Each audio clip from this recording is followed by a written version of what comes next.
would you say makes Crock stand out from any other artist? Wow, that's a good question. Cause I'm not competitive. I'm not competitive to my other brothers and queens because there's so much talent out there. The way I can say I would stand out is I'm okay with hearing the same thing I learned over and over and over. Mm-hmm. Like I'm not one of them individuals that would stop you from telling me something I already know. Mm-hmm. I will let you keep talking as if it's my first time hearing it. Yeah. You know what I mean? So I always want to learn. Cuzn T, we making moves, we just might go and make the news. Brand new episode every week, yeah, we dropping heat. Got a 7 with the juicy questions, this unfiltered tea. When you sit up on this couch, you been just like some family. There go Boo behind the scenes, he's securing everything. What's up, y'all? It's your girl, Goddess7, and this is Cuzns T Podcast. Today, Cuzns, I got a dope artist in the building. Not only is he an artist, he's also the owner of Get Right Entertainment and Built Different clothing brand, and he has a non-profit business called Built, which stands for Bringing Unity into Life Together. Oh yeah, she did do some research. From Philly to the Carolinas, Crock in the building with your motherfucking favorite cousin. Ooh, Cuzn T, man. Let's clap it up, man. Let's clap it up, yeah. That's Lord. It's an honor. It's an honor to be here with you. Thank you for pulling up. Oh, man. Thanks for having me.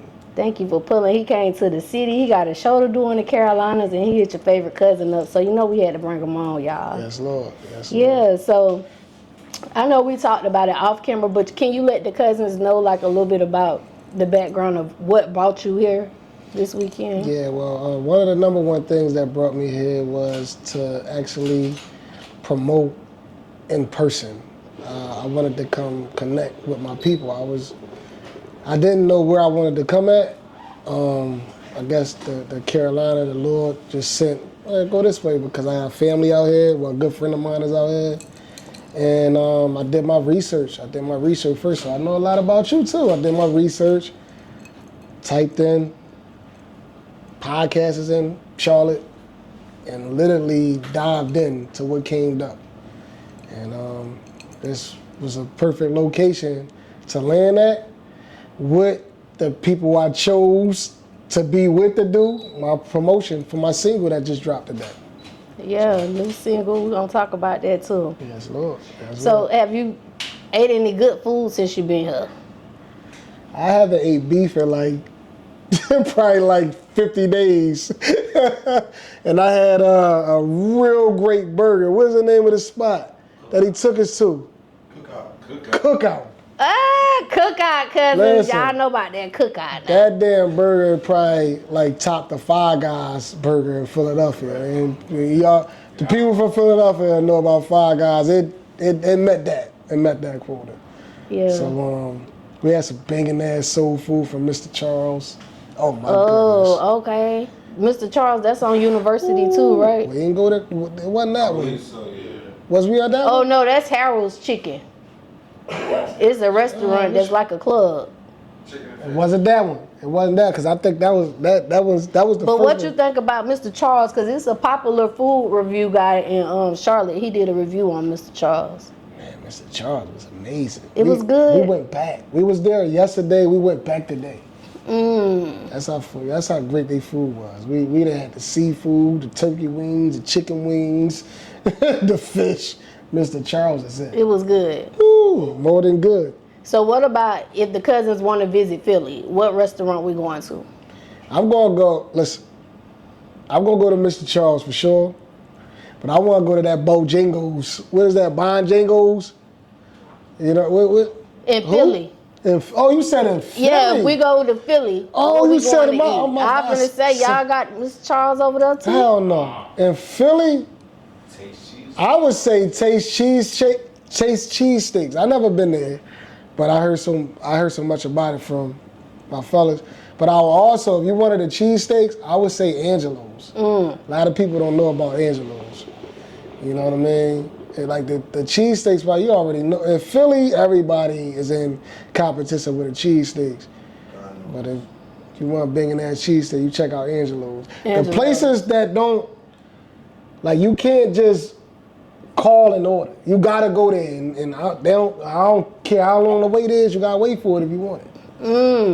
That's So a they don't difference take about that. call-ins. They don't take no. Come, and we see when we get to the store. Okay, They so open at since 11 you a.m. is from Philly, what's your favorite team? Cowboys?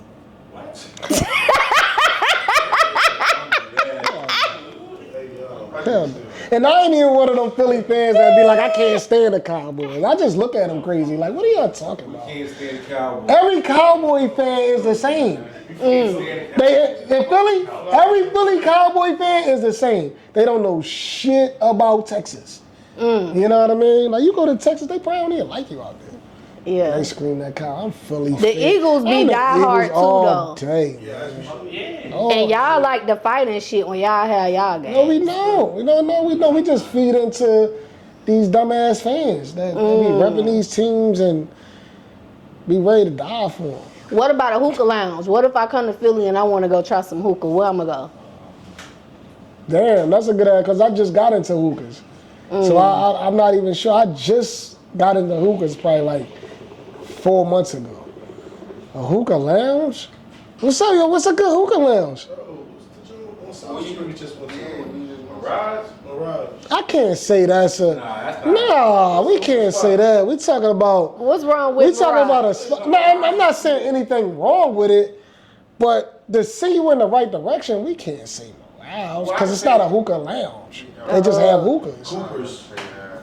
If John ever went to, he was watching new artists perform their stuff, they had. His and hers? Oh, his and hers. Nah, he talking about the spot down Baltimore Avenue. I can't remember that spot. But yeah, that was a nice dreaming spot. Like, it's a lot of see with the hookahs, it's a lot of places you can visit in Philly to have a good hookah. And a lot of local spots. Okay. Too. But like a name brand spot is, I can't really say because that option is available. It's very available everywhere. Yeah. Everywhere. You know, the best bet is how you, like when you in the hookahs, you gonna always have your person. I'll probably just go downtown to find somewhere. Yeah, and it's a lot of spots to where as though you can bring your own twist with you. Like, yeah, it's spots that you can bring your, not everywhere, but it's spots to where as though you can bring a bottle in and bring your hookah with you. Just gotta soul search for them. Okay. What about culture? Now that you've been here, what would you say is the difference from culture when it comes to Charlotte versus Philly? I can say it's a difference with the welcoming. I can see that here. The welcoming was very pleasant and automatic. Like some people actually like confronted us. Like, yo, from Philly. It was good to see a lot of brothers and sisters. A real big difference is the vibes. You know what I mean? Don't get me wrong. Like the city got the vibes. It's just sometimes people is cautious with it, and you know, because it's so much negativity with people. It's not the city. It's not the city or anywhere. Like, it's the people in it. So. You know, it's a lot of cautions that come from people because they just gotta fill people out. Yeah. Here it wasn't none of that. It was like, yeah, hey, how you doing? What's They going just on? start talking They to you. just start talking to us. So that was a huge ass difference with us. Okay. What what that mean? Real love matters. Oh. Yeah. I got this done probably when I was like a teenager. Okay. Yeah, and What made you get that? cause I wasn't thinking. Was you in a relationship when you got that? No, I was just dumb. Oh. Yeah, at the time I ain't had common sense. Okay. Instead of putting it somewhere else, I decided to put it on my face. Okay. Yeah. Okay. So what side of Philly you repping? I'm repping Philadelphia, the whole Philadelphia.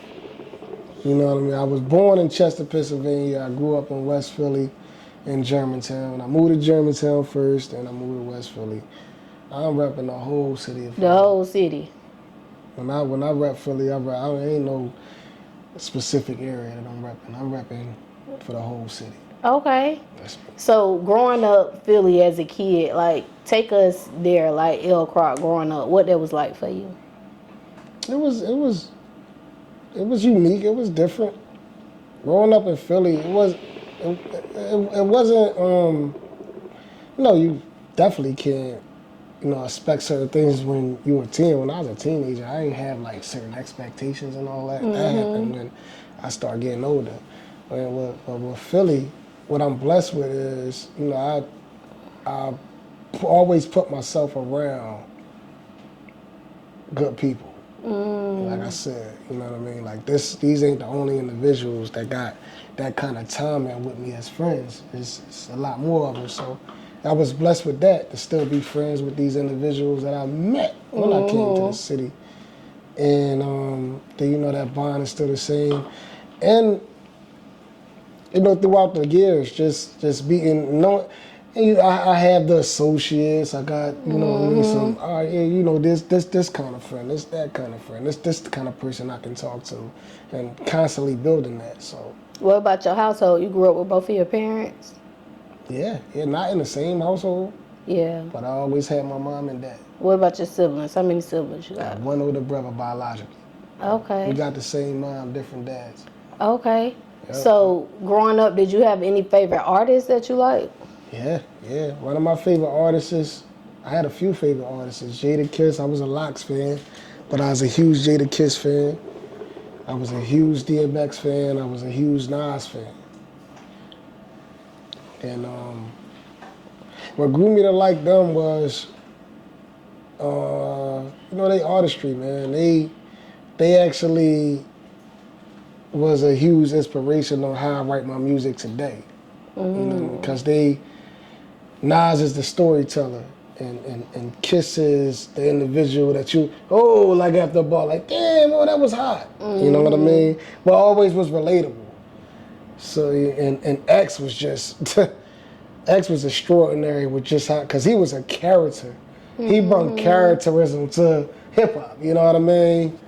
So, I was able to utilize everything I liked and to the artists that I like at the time to kind of like find my rhythm and my mojo on how I wanted to approach things. And it took some time.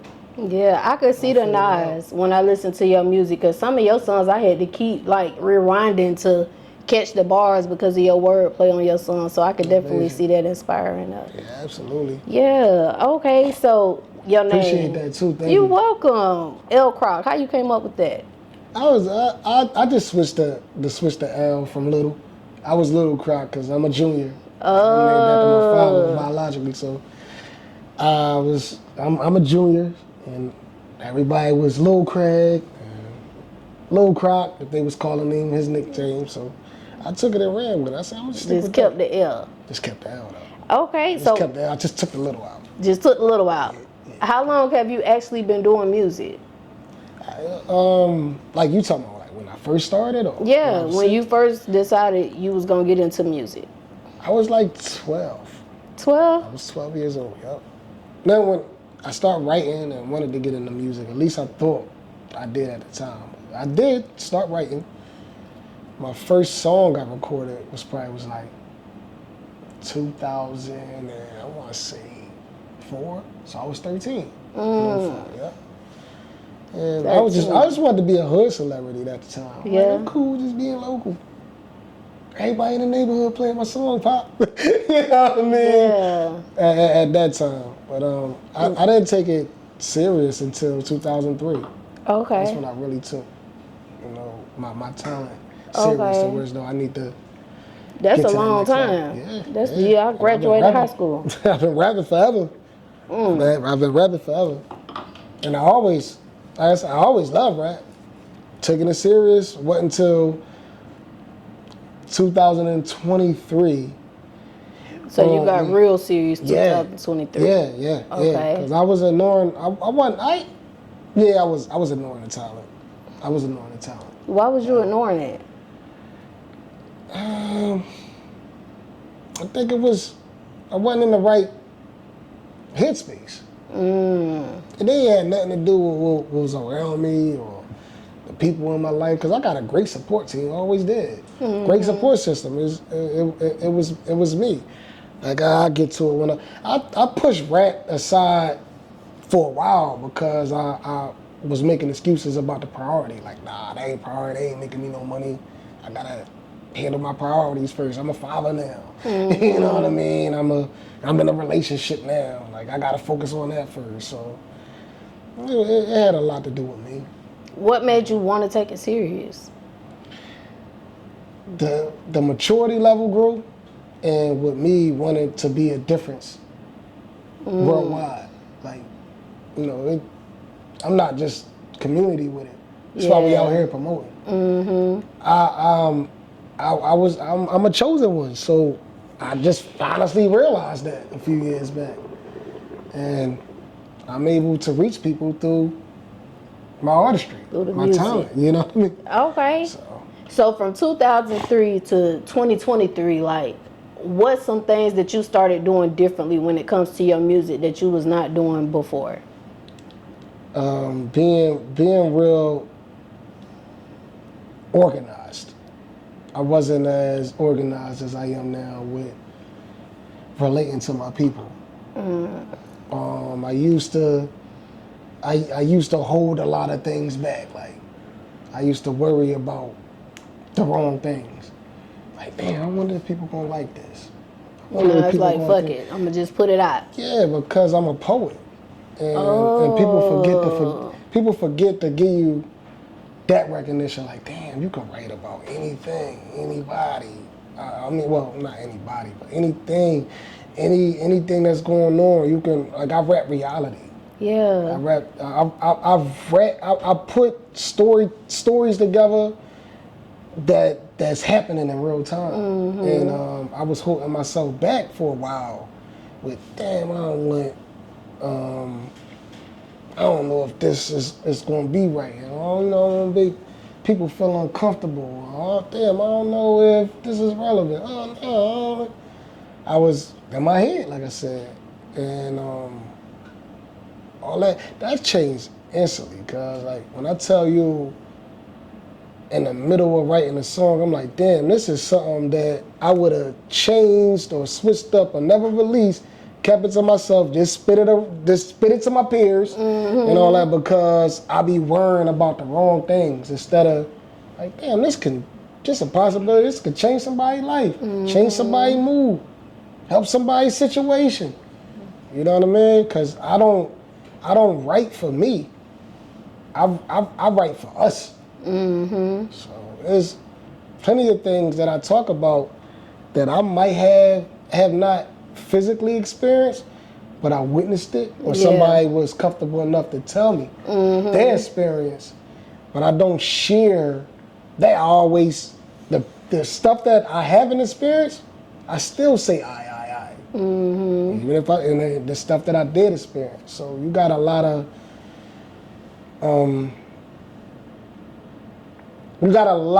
the misunderstood when it comes from your talent and your right, because, like I said, I write for the people. It's a lot of individuals that might, damn, I wonder if that could be about me. Or, Right. You know what I mean? I wonder if everything all right with him in his relationship. Or, God damn, you know, what's wrong with him? Is he all right? Let me check on him.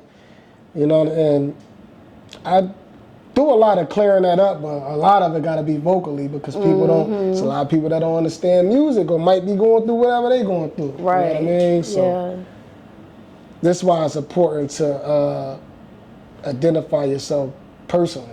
That's why I do these interviews, you know what I mean, and go on live and give people a background on me, because you want people to know who you is. People should be able to search for you.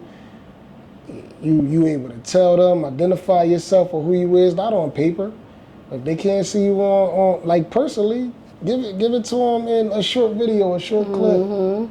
You know now with social media, you gotta let them know who you is. Yeah, true story. Yeah. So if any cousins watching right now, and let's just say they was like you, they started, but then they ain't really take it seriously. Now they thinking about taking it seriously. Like, what advice would you give that cousin? I would tell every cousin, you focus on, like, understand yourself first. And you definitely want to be serious about your image. You don't want You don't want to put yourself on the front line to be in representation for people if you're not right with yourself first. So get right with yourself first. Make sure that's covered, and whatever you want to do, just execute on it. And don't get distracted, because distractions is going to happen. We all chosen ones, so distractions is going to happen. But if we allow that distraction to like really affect us, then that's on us. That ain't on nobody. It ain't nobody's fault. So you gotta block out the distractions. Do what you need to do for yourself, whatever you put your mind to, and just execute. Just execute. Okay, that was some good advice. Block out the distractions, Block out the cousin. distractions. Yeah. First performance. You remember where your first performance was? It was down the bottom of West Philadelphia. And I can't remember, I'm mad about this. I can't remember the NBA player that had just got drafted. Because I was working with a producer at the time, and he set that up. And he just got drafted to the NBA, and they had like this big thing for him because he was from down there. And I was able to open up. And that wasn't even my first performance. That was the second one. The first performance. My first performance. Oh yeah, that was my first performance. Because the second one was a church event. I only performed like 3 times. Before I started taking it like serious, I performed 3 times. Okay, so the first one you opened up for an NBA star. That's kind of big though. Did you have any anxiety? Nah, I didn't. As far as I remember, like I thought I did my thing. And hold up. I forgot all about this. Prior to that, I opened up for Bobby Valentino down the bottom. I forgot all about this. See, this is why Pop not be here. I opened up for that basketball player, and then I was able to go back down that same place that I opened up for the basketball player at. They had an event for Bobby Valentino, and I got the opportunity to open up for him. How They ain't go nowhere that opportunity? From the same producer I was working with, because he was producing at that studio. It's called, what the hell is that studio called? The Beat Factory.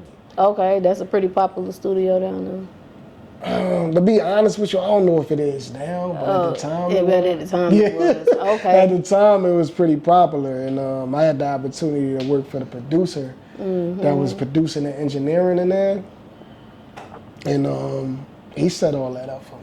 Okay. I forgot all about that Bobby Valentino show, and it was dope. It was good. It was a good feeling. I wasn't nowhere near mature when it came to the music business thing. So at the time, like I didn't. And then my pop, he didn't know anything about the business part either. So he did the best. He was my biggest supporter. So that was enough for me. But I blew and blocked a lot of opportunities for myself. Okay, so talking about the studio, what's the longest you done stayed in the studio? Because y'all be in the studio for a long time sometimes. Oh yeah, the longest was 10 hours for me, and that was at my home studio. Yeah, because I decided to learn it myself, but not to be an engineer, but just to know how to do it. Oh, okay. So do you like work on your own music at home in your home studio and then go to the studio to get it like? Yeah, sometimes like if I'm going to go to the studio to do it or get anything fixed, then I just go to that studio. I wouldn't even do nothing at home. But if I wanted to record myself home and get it fixed, like get it mixed and mastered the right way, I would just record it home and I send it to one of my engineers that I do business with, and they'll fix. I send them the stems and they'll fix everything up to my liking. So it's pretty convenient. Okay. You know what I mean? Especially with the time thing. Yeah. I don't be having the time like I used to have. Let me book this session. Cause one thing about me, I don't like to make appointments and then I change the date and change. So I said, to make it easier on myself, if I know it's a possibility that things can come up and mess up that date that I booked with that engineer, let me go ahead and do it home. Yeah. Whenever I get the chance, because I can find time at home, and then I just send them the stems and get it taken care of that way. It's pretty dope though. Pretty dope now with this technology now, boy. So when you don't do it at home and you go straight to the studio, is you like a freestyle type of person, or are you going there with your pen and pad? Yeah. When I'm paying for the studio time, everything gotta be ready. I'm not going in there, to be freestyling, practicing, none of that. You know what I mean? I do that at home, but when most of the time I write my music. I put it in my notepad. A lot of times when I'm home and I got the time to like have fun with it, I won't write. I just record. And there's some heavy game I'm getting ready to give y'all, telling y'all about my record. So what I do is, the first line that I come up with, I record it. And that same line I replay over and over. Then I just add on to that line. And that's how it would go. On and on and on until whatever I decide to do with the song. Sometimes I might just decide, oh damn, I'm just gonna rap on this. Then I might decide I'm gonna put a hook somewhere. And I might decide I'm gonna do a long hook, then a short verse, then a long hook at the end. Yeah. Switch it up. So that's how I do it when I don't have to write. I record myself. Yeah. You know what I mean? But paying for the time, oh yeah, I'm gonna be ready. How often do you write? Now I can say I have so many songs, so I might start next week write a song a day. Because when I start writing, I gotta at least have a half a song a day.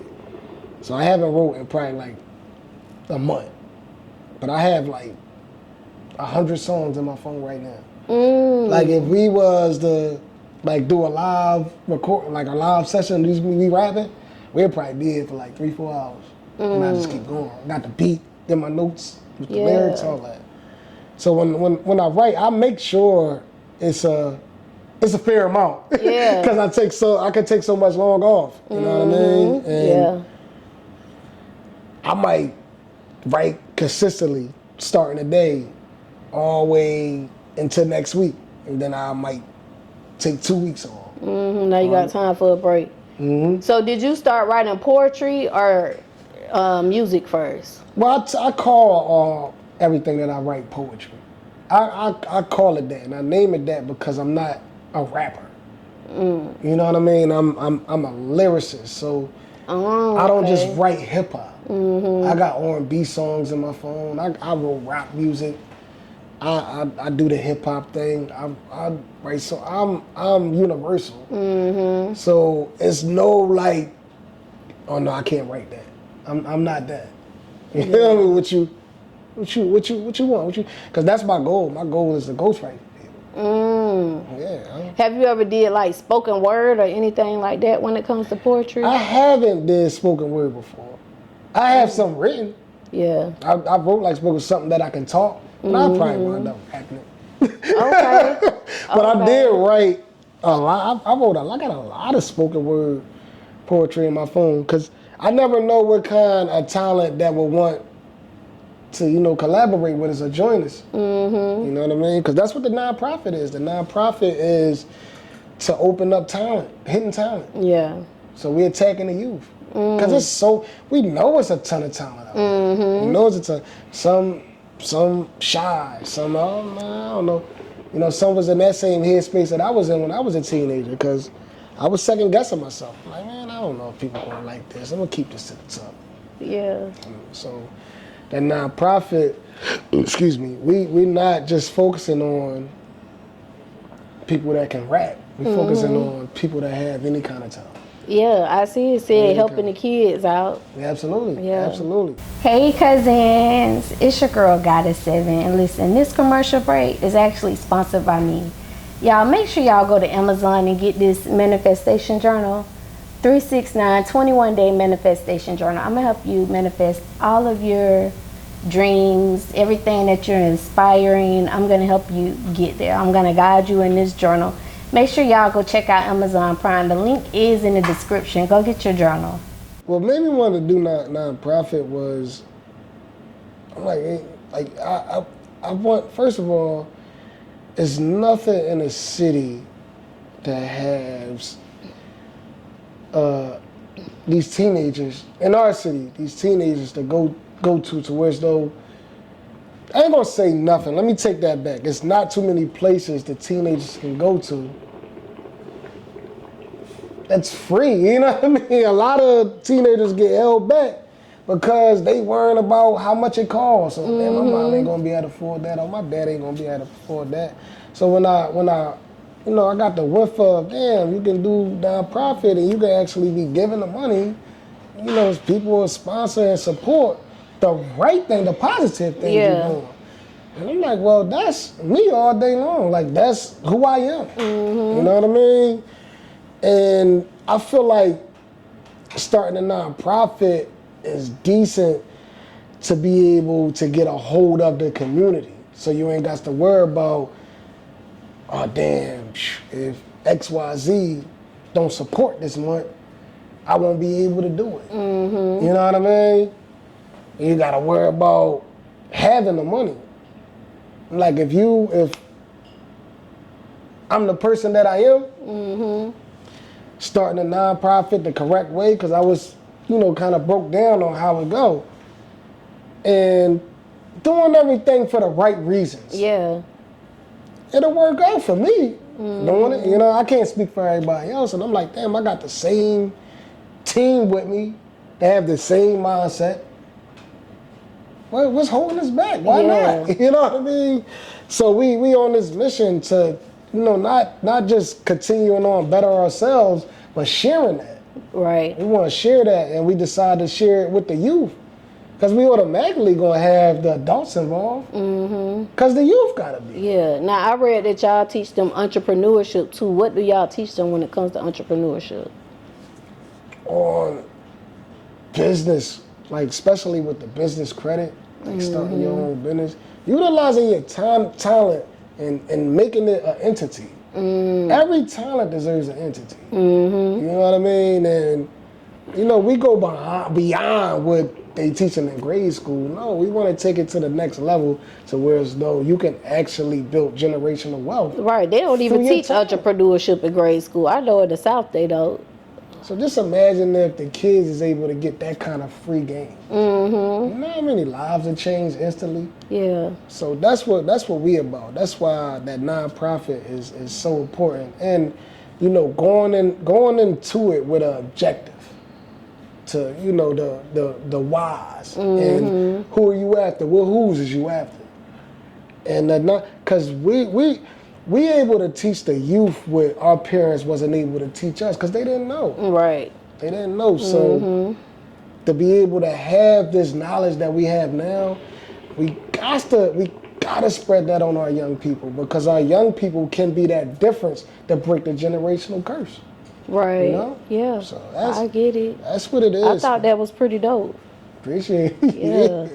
And that's our mission. Management. You got any management right now, or management team? We the management team. Okay. Yeah, okay. We the man. Like when with me, a team is everybody at the same status. So even if you're not familiar with whatever is being whatever title's given to you, we're gonna figure it out together. We're gonna learn together. So it's the management. And then we got a few people, we got a lot of people like outside of us that's out the country that do awesome work as far as our marketing and our ads. Like, that they handle all putting the content together for us, putting our ads together for us, and we do the footwork. Marketing is definitely important when it comes to being an artist and just being a business owner in general. Like, what advice would you give the Cuzns when it comes to marketing, getting their marketing right, for if they're an entrepreneur or if they're an artist? I would find if you don't have the knowledge in it, you can learn it, but I will find someone that can provide that kind of service for you, because it's. And the reason why I say that, like, sometimes we do got to start off with handling a lot of things on our own, but it's impossible to run a company yourself. It's impossible for one person to have 10 titles. You know what I mean? That's like trying to please 3 husbands at the same time. Right. Then you got your personal life on the back that you got to be involved in. And So you able to please 3 husbands at the same time? I don't want 3 husbands. My one good enough for me. My one is fine.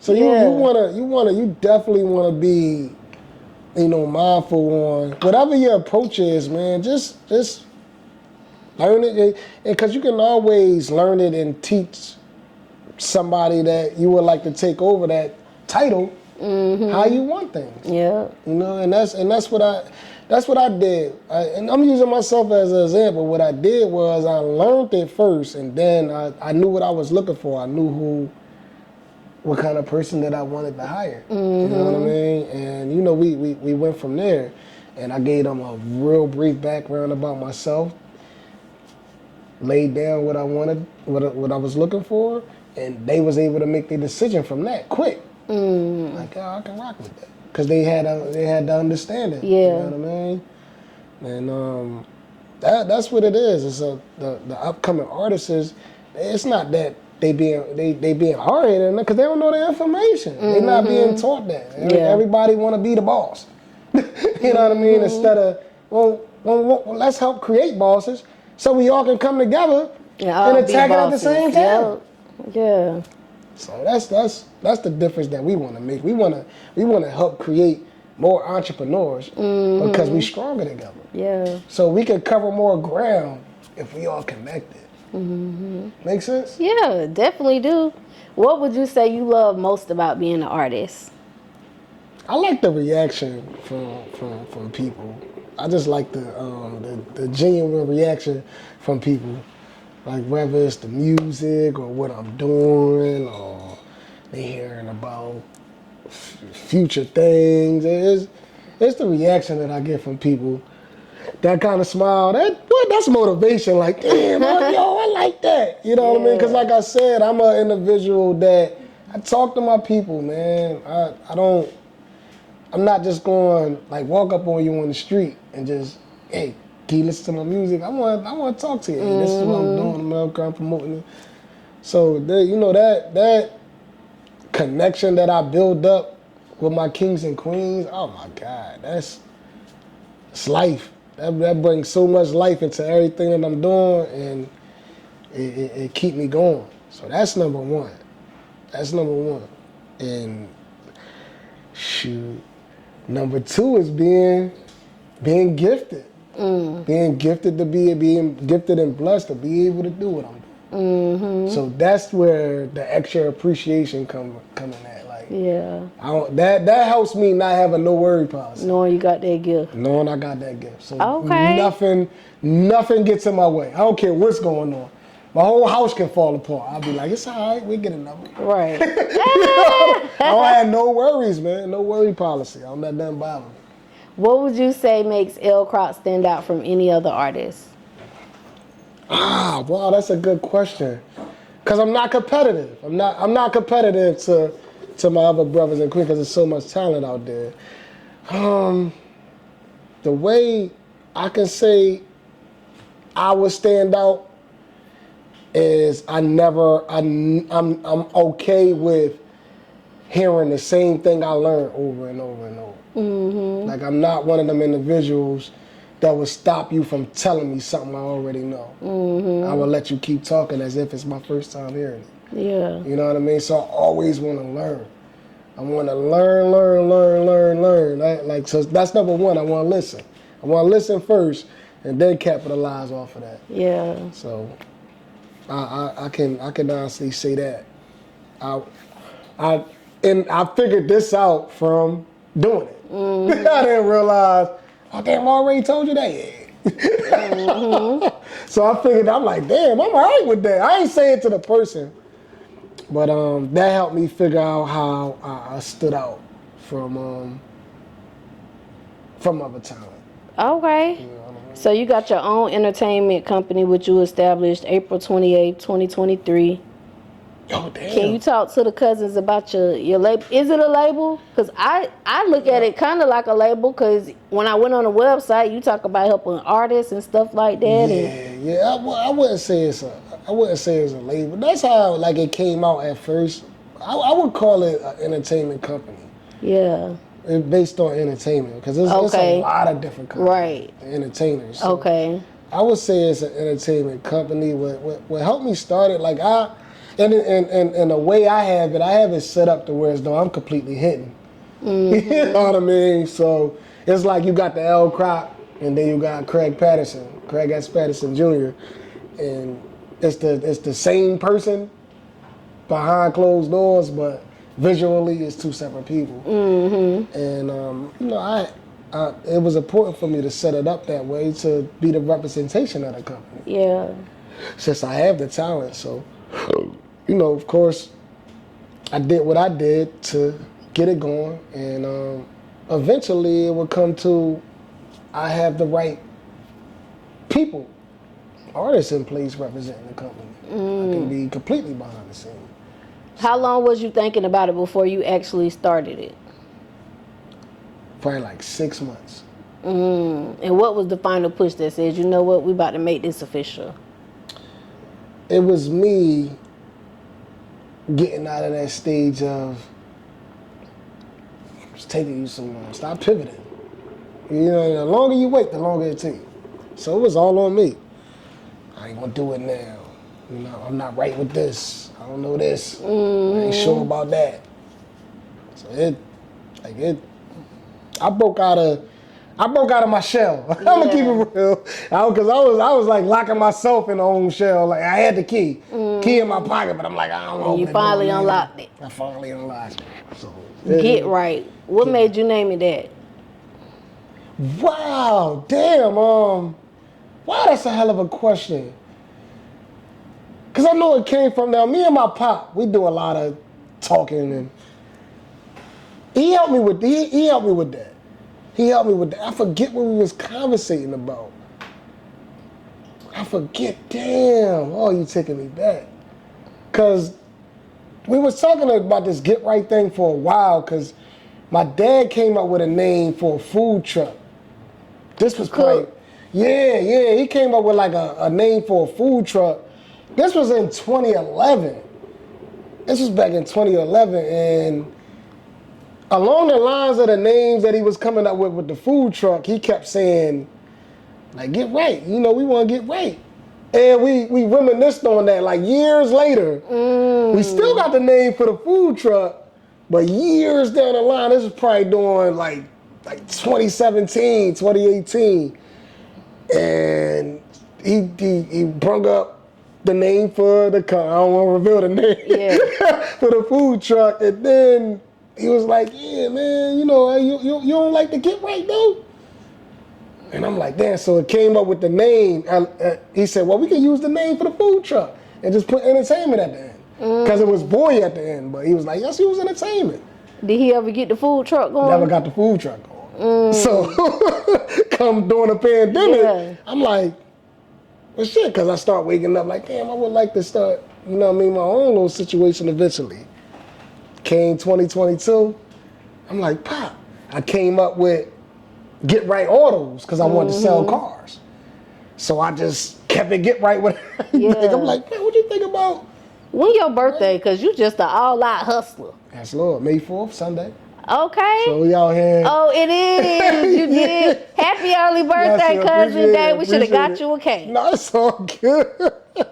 But yo, that's what make the promotion so much better out here. Cause it's like I get to have fun. Yeah. We on a business trip, but we can have fun while we doing it. So it's a blessing, man. It's beautiful.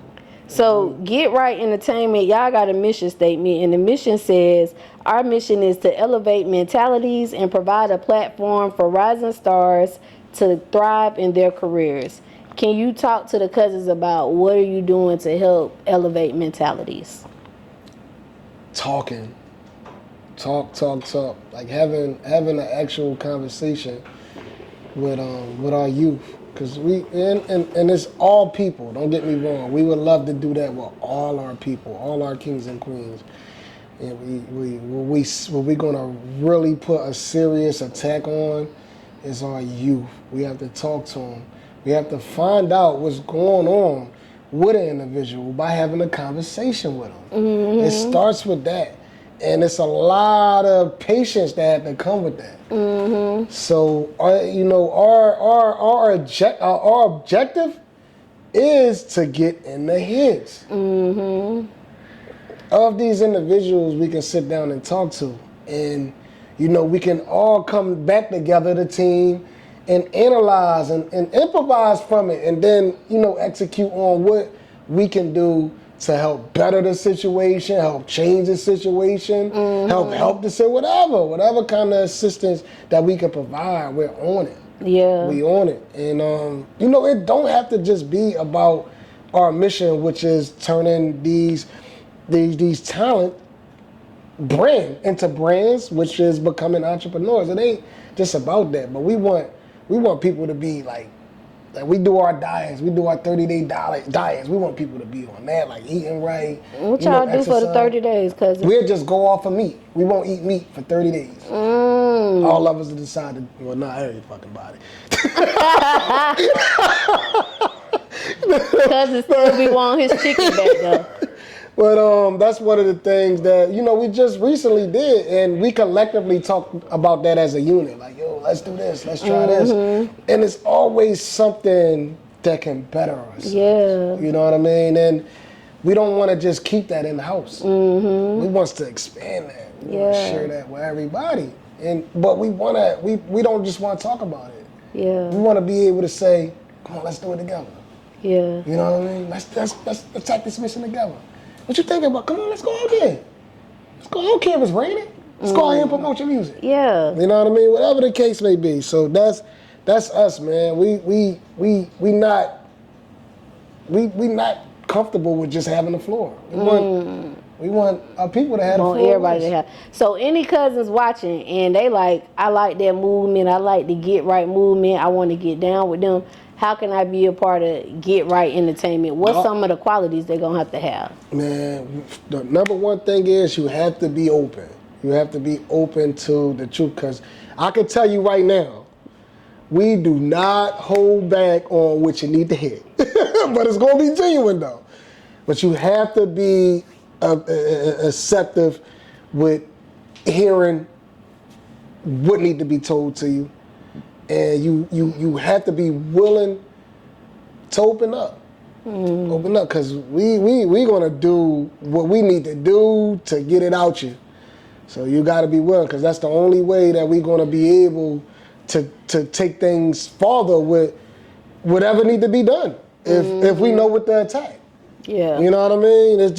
That's like being mad at someone you love and they don't know what you're mad at. You know what I mean? It's similar. It's along them same lines. So that right there is very important. That's why we always say you want to get in tune with yourself. Excuse me, because if you don't have that, then now you still don't need to know what need to be done for you. So you wanna, and it can take a lot for some people, because everybody past is different, their moments is different, what's happening now in their life is different. We had the patience for that though. Got the patience for it, because it's not just about with us. It's never about money with us. It's never about what is we going to get compensated for our time. Right. You know what I mean? We want to stay relevant. So that's our biggest. That's worth more than money. Us being relevant, us being who we are forever, and we have that connection with the world that just keep pouring in. Like, you know what I mean? We make music and do everything that we do it to stay around. Stay around for the people that need this kind of presence, the people that want this kind of presence. The people, like, everything come with a feeling with us. You know what I mean? We ain't into, they feel some type of way about that. We ain't gonna tell them nothing else. They on their own. We ain't into that. You gonna understand. It might not be right away, but you gonna get it eventually. And we not gonna do it in a harsh way to make people say, nah, I ain't feeling them. We ain't gonna come off like that. So. Okay. So with you guys already having Get Right Entertainment, would you ever consider signing with a major label or getting a distribution deal with a major label? It all depends. It depends. It definitely wouldn't be like just no regular deal. It would have to be. It would have to be along the lines of a distribution deal. But Why not a regular deal? Because you want to keep your own individuality? Yeah, we wouldn't want nobody to be in control of anything that we do. You know what I mean? We want not our image. You definitely not going to be in control of our image. Right. And you know, we not those. And I'm not knocking any artist or anybody that goes for that. Mm-hmm. But with us, we is that comfortable on what we got going on and where it's going to go. Like we know what's going to happen. We not just crossing our fingers hoping things. We already know where we're heading at, where we're going at, and it starts. So that's another thing. You have to have that confidence. We speak things into existence. So everything that happened for us this far, we said it. We ain't talk about it. We like, yo, we gonna do this. Yeah, I did it. Oh, yo, we gonna do this, and then we did it. So you have to make sense with this. Any kind of deal, you have to make sense, because if it don't make sense, I don't care what it is. Right. So let's just say a label come to you, all the labels coming to you, and they all got good distribution deals. Which label would you do the deal with? I can't even. Well, I ain't gonna say I can't answer that question, but I can't say, because what is the deal? Because now they all deals that you love. Ain't no 360s. They all sound great, and they all distributions, and the whole team by the E. Now, what is the specifics in the deal? Because it's things in that writing too, in them fine prints. The specifics is everything that you wanted to be. They agree. Everything that I wanted to be. Yeah. We're gonna make it make sense. We're gonna make it make sense. Which label would you choose? Well, what you ain't give me no options of the label. Any label. Any label. Any label. I can't even name a label. I don't even know what labels still exist now. Like what? GRE. GRE. Get Right Entertainment. Okay. All that matters. Okay. No, don't look. It is like it's still like Capitol Records and stuff like that. Like Universal. Def Jam. All right. See, and it's not a shot. I really don't be like in that. I don't pay attention to that. So I might hear it, but I don't pay attention to that. You know, the labels and everything. So I'm like, yo, because I've been so independent for the last 3 years. I'm like, who's who? Because you'll get them, I get them DMs all the time about these. I'm like, I ain't never heard this label. Because if I see something that. But that's the thing with today's society, a lot of times you really don't need a label, because regular people blowing up just off their social media and shit. So going viral. All it takes is that one. Whatever the world decide to make you viral, that's where it's happening from. And see, that's another thing with us. Like we serious about the connection. Like, of course, we would love for a single to go viral, but it's the connection to our fans first. You know what I mean? Like, yo, let's build this relationship up with our people. yeah, You know, I want to go viral that way.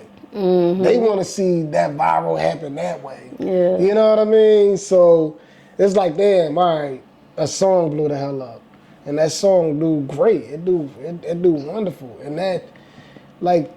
Put a lot of money in all our pocket, but it's like I wanna have a story behind it. I don't want to just be like, damn, 1 million people like this song. Yeah. Millions of people buying this song, and there's no story behind why 1 million people like it. You know what I mean? Oh, 1 million people like this song because the beat was hot. yeah. That ain't no story to me. Yo, that beat knocking. There's no story to me. So that's what's relevant with us. That's why. It's like, that was a difficult ass question to answer. I ain't gonna lie, I had to reach to the team, because we and not saying that we wouldn't consider it. It's just a lot that would come with it on our end. Right. We would have to request so much more. Like oh yeah, I like what y'all doing. Everything can stay your way. And hold up. Now it's like it's a contract with a contract. Because now you got to do our end of the, you know what I mean? Yeah. Our end of the thing. Now you got to, we gonna type up everything that you typed up, if not more. And now you got to put your signature on this.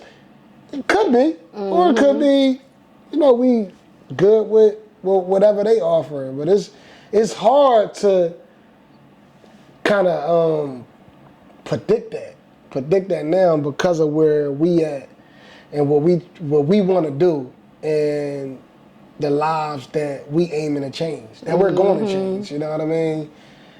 'Cause, then at that time, I think we'll probably be putting everybody on the line. Because we're looking to expand. We ain't looking to just stay with just, we looking to expand. So I just don't want no nonsense happening. Later on down the line, things get switched or I feel like if you making good music, because a lot of times that's what like a distribution deal would be about the music. So when you making good music and you want, damn, I got all these hits written, we can't determine that. Hits is determined from the listeners. People. You know what I mean? Yeah. So you got to be cautious with those kind of deals because now you locked in to a guarantee. So, if you just jump into that, even though they giving us everything we want, they still want hits. They still want hits if they gonna promote. Because the distribution company, they gonna make sure it get to where it need to get to. You know what I mean? So you wanna kind of like have a decent ass relationships. Well, can Sony come out of nowhere and be like, yo, Get Right Entertainment, I want y'all to sign this distribution deal for $100 million. And everything is good for us. Like everything is showing in our favor. You going with Sony? It all depends. It all depends because the reason why I say that is, all right, damn, everything going in our favor. But you got to look at the back end like, damn, if they believe in us to have these hit-ass singles going frequently because they see what happened, and then that shit go left, then what? I don't want to walk into little unexpected problems. You know what I mean? Like with me, I would rather just give them the vault. Like, give me $100 million and y'all got the song. That's what I would rather do, me personally. Yeah. You know what I mean? But they'd be like, nigga, you got hits. You can keep writing hits. Cause they might say, all right, everything gonna go our way. Everything gonna go your way. We just need a hit every month. You know what I mean? And I'm like, oh, I know I can do it. I know I definitely can do it, but I'm gonna think, damn, well, what if the people don't think it's a hit every month? Yeah, but you can't think like that because you already said earlier that's how you was thinking and you had to stop thinking like that. That's the horrible part of me when it say deals. When motherfuckers say deals, that shit go right back to hold up. Yeah. So I still got a lot of work to do. I'm not always there. I should have cleared that up. I still have a lot of work to do for certain things because I'm still in training with the business side of things. And one of the business side of things is me not refusing to sign a deal, but I really, really, really have to sit on it. Like, let me sit on it. I'm not going to get in my head. I don't want to do all that, you know what I mean? And I don't want a good number to make me react quick. You know what I mean? Because $100 million, what? You never had no $100 million. What's up, y'all? It's your girl, Goddess 7, and this episode is sponsored by a couple different sponsors. So y'all already know I had to shout them all out. First of all, y'all, I got to shout out Robinson Hustle 8, because guess what? They branding us over here. Y'all see these cute little glasses that I be drinking out of? Hold on, let me take a sip. Y'all see this? Y'all see this right here? Y'all see this cute little liquor ice bucket, whatever you want to call it? They made all of that. So if you're looking for some custom shit, make sure y'all go shop with Robinson Hustle 8. They customizing all your needs. I can't forget about Q3 Designs and Things. They're also a sponsor of Cuzns Tea Podcast, and they're a branding company for us. They made us these cute little shirts, y'all. Y'all like this shit? Y'all see this? Look, you need some custom shit for your business. Go shop with Q3 Designs and Things, because they going to get y'all right. They're going to get y'all everything that y'all need. I also cannot forget about Gemini Hookah, because they keep me smoking good on every motherfucking episode, y'all. Y'all see this hookah? They sponsored that for us. They did some other sponsorship, but most importantly, y'all, they got them hookahs, and y'all know I love hookahs. Look, y'all, hold on.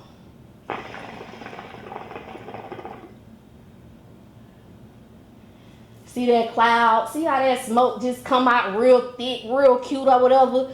You could be smoking like that too, y'all. Go shop with Gemini Hookah. They got these ice packs. They got these portable hookah tips. You can take this thing anywhere with you. And they got hookah candles, y'all. They got different shisha flavors. They can make you anything you want. So make sure y'all go shop with Gemini Hookah, y'all. Go get y'all hookah. Until next time, cousins. Bye. Build different clothing brand. You started your own brand. Like, what made y'all want to dip into the apparel side?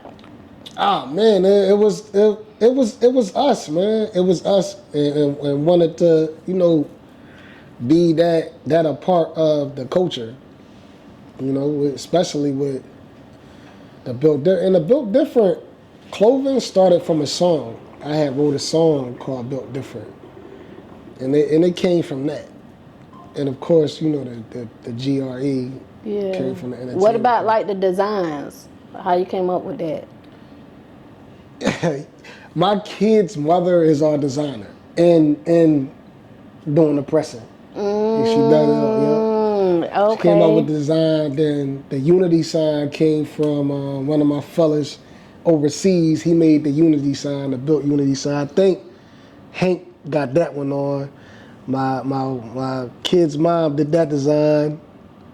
As a matter of fact, the design, big fella, show him this shit real quick, big fella. That came from my overseas person that made the GRE came from here, somebody in the United States. This logo, this was made from someone from overseas to start the nonprofit. And then the BD, which is that, came from my kid's mother. And she kind of implemented, she freestyled it. Added to a lot, but she actually put in my mind about the clothing, because she went to the studio with me when I recorded my Built Different song, and that's on all the platforms, and she just kept saying, built different, you built different. And I said, damn, yeah, I can get that shit tattooed. She was like, yeah, you can get it on a shirt. And that's how that happened. That's how you can get it on a shirt. And I'm like, oh, man. And she was already into making the clothes and all that, but she just started at this time. This is 2023.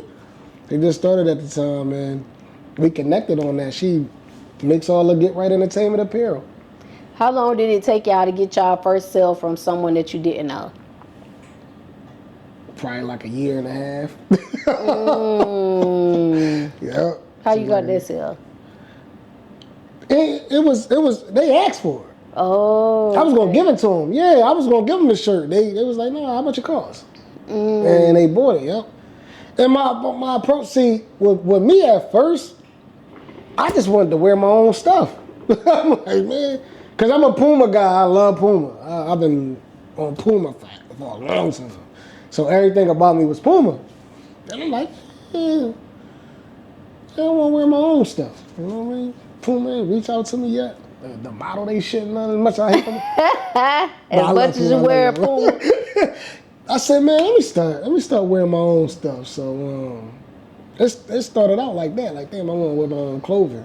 And then it turned into, well, shoot, I might as well see if people start, seeing people start buying it. How you found the overseas person? This game too, Fiverr. I go on Fiverr, like for little things like that. especially like logos and different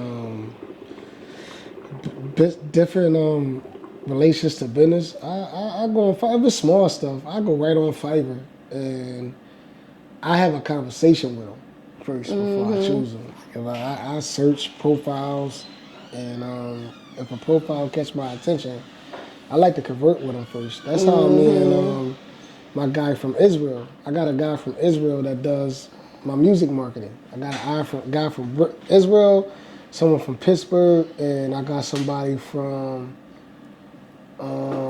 I think he from Colombia, but he moved to somewhere else. And then I got an engineer that's in Morocco. I work with a lot of overseas people. I got somebody from Morocco. I got somebody that. Do you do like WhatsApp before you do business with them to see them? Yeah. That's how we build up our relationship. Like we'll do a Zoom meeting, and then we'll constantly communicate from the WhatsApp.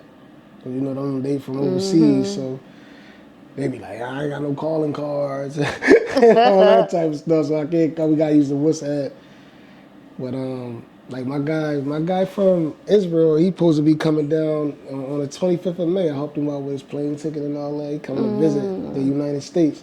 That's for dope. the second time. It's gonna be his second time here, and I'm gonna introduce him, to the Get Right family, show him a good time. He's actually a motivational speaker. He's a motivational speaker out there, so he was perfect to connect with what was going on. He understand the vision. Yeah. You know what I mean? I got an engineer from Morocco that didn't know how to speak English till he met me. Till he met me. Use a translator. I'm texting him the translators. I got translators on the Zoom calls, like on the screen. When he talk, he see it on the screen. And he learned his English from that. Then I got another dude. He living in Colombia. I can't remember where he's from, but I made him start watching Sesame Street. You know what I mean? That's how he learned how to speak English. Yo, watch Sesame Street, bro. I had texted him that in whatever his language is. I think what the hell you call them? Not Arabic people, the other individuals. Not the Arabic individuals, but the people close to them. What is they? Moroccan? Not the Moroccans. Yeah.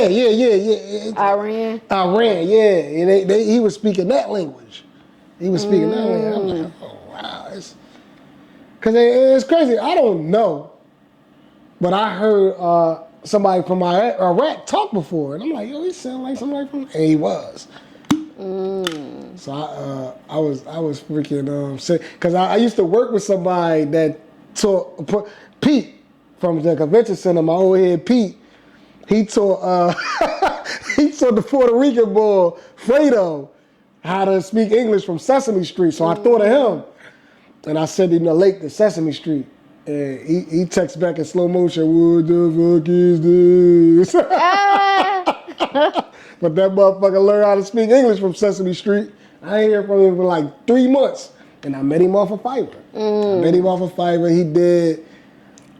He did my son shirts. I had him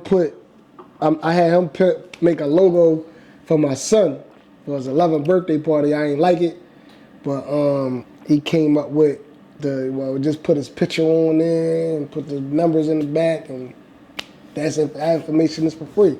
I said, I want you to make a logo for him though. He didn't do it. So, what's your best-selling item? The shirts. The shirts. Yeah. The shirts. Yep. What's one of the toughest things that you have to deal with as owning your own brand? The support. Support be a little off. But it's normal. So you gotta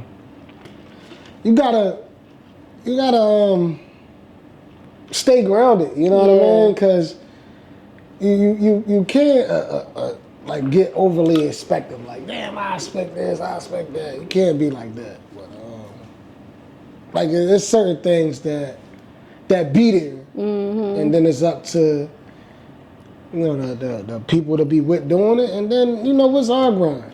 It's our grind as well. So But the support is a little tough when it comes with the merch. Yeah. But it is what it is. Yeah. There ain't no frustrating. There ain't no situation. Yeah. So if the Cuzns looking to come buy some merch from y'all, what's the price range they looking on spending? Well, we usually do $20 for, any size shirt, $20 a piece. But a lot of times we be generous. Like, if you buy 2 or more, we'll get it to you for $15 a piece. You know what I mean? So the prices is always going to be either $15 or $20. It's never going to jump unless they go up on us. Our price is only going to change if the wholesale spot go up on us. You know what I mean? That's If when the our economy prices go up. Yeah, absolutely. Yeah. Because that's how it was with the jackets. Like, we had a couple individuals that requested the varsity jackets, and whatever Trump did, it like stopped them from shit. Because we had get them from when it shut down. Yeah, we had get them all the way from, so somewhere out Malaysia or something like that. And whatever he did, they was like, we ain't shipping them over. My folks said they ain't shipping them over here, Crock. They said they ain't shipping them because he had talked to them directly. And I'm like, well, what can we do to get them to ship them?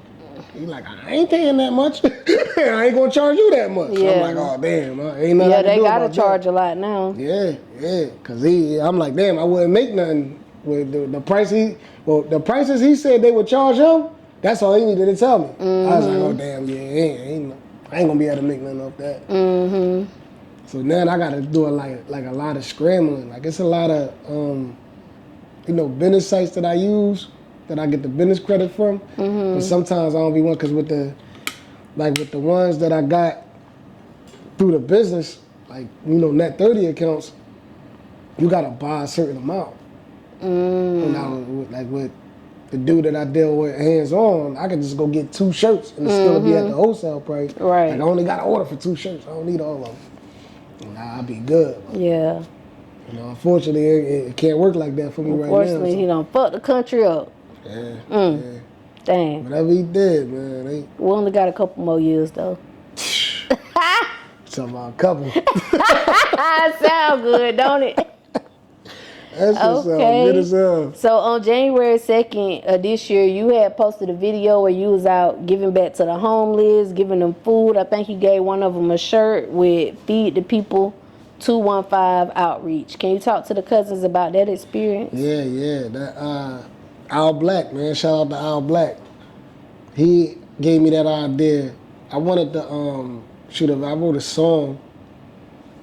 I think the song, it was to that beat too.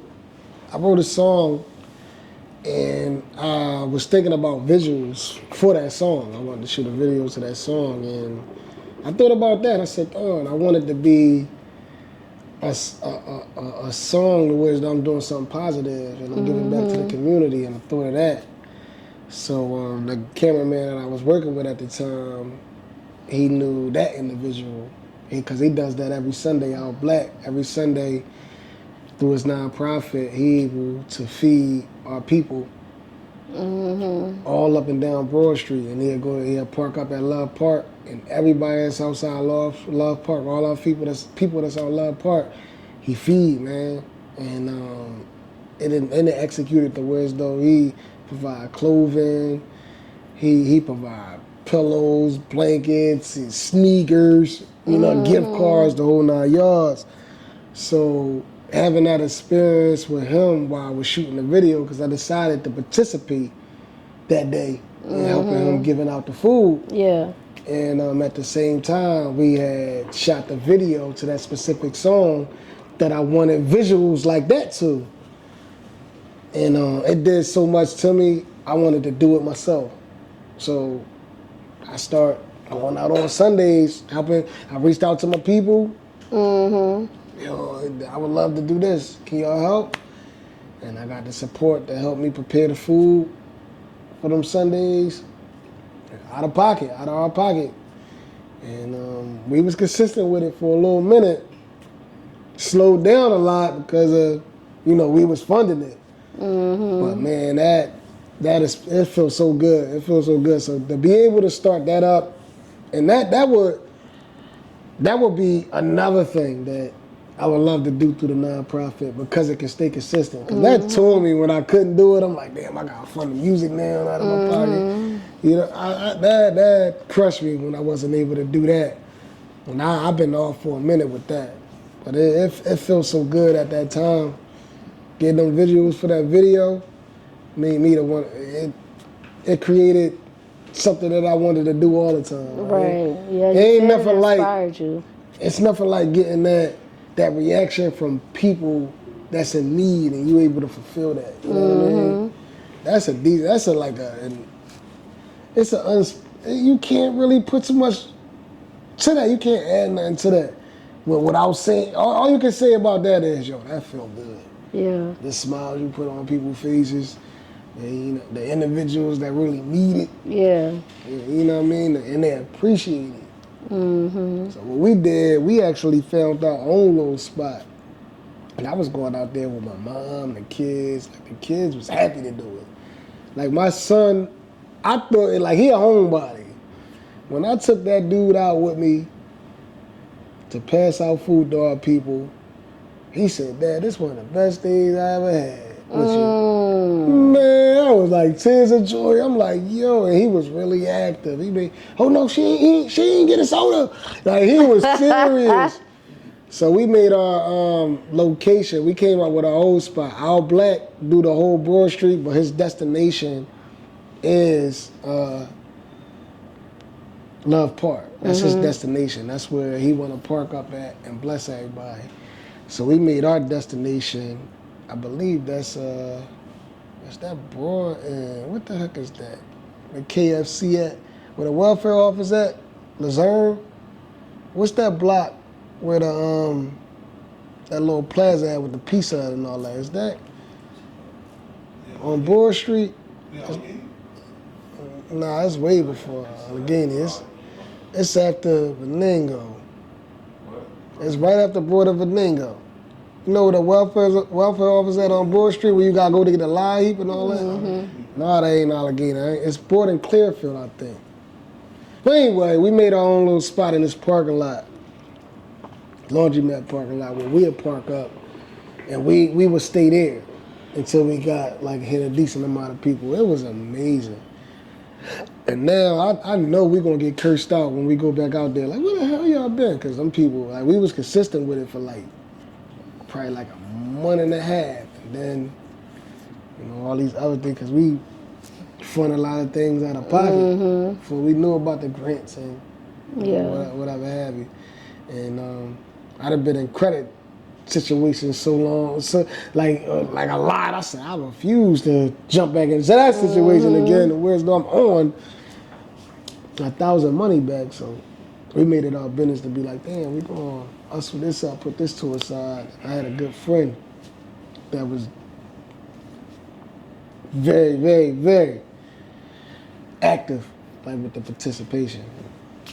It lasted as long as it lasted. Right, it'll start up again. Yeah, absolutely.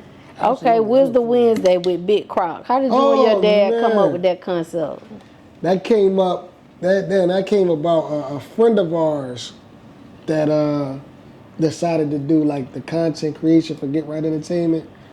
That's when we first started. This was probably like the end of 2023, probably like in like October 2023. So she came up with all these different names for the days of the week for posters.